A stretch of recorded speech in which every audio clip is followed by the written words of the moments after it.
The appeal of taking diet pills is tremendous. The marketing on these pills make them sound so effective and easy to use, almost as if it's a magic pill for weight loss.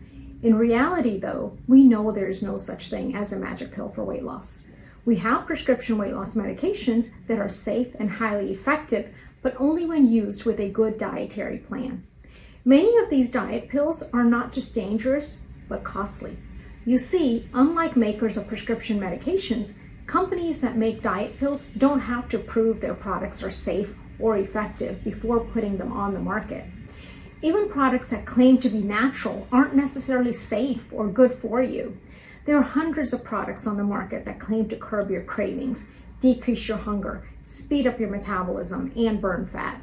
One of the primary ingredients in the products that claim to speed up metabolism is caffeine.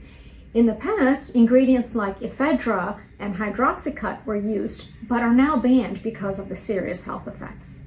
The FDA keeps a list of dangerous hidden ingredients found in weight loss pills for you to look out for. One of them is sibutramine. This is a weight loss drug withdrawn because of increased risk of high blood pressure, heart attack, and stroke. Another one is rimonabant, an appetite suppressant not approved in the US. And another one is phenytoin, an anti-seizure medication. Hidden ingredients are increasingly becoming a problem in products promoted for weight loss. These deceptive products can cause serious harm.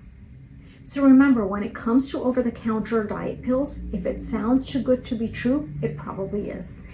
And if you're interested in learning more about healthy weight loss, an alternative to potentially dangerous diet pills, my experienced team and I would love to help. Simply reach out to us at healthymeweightloss.com.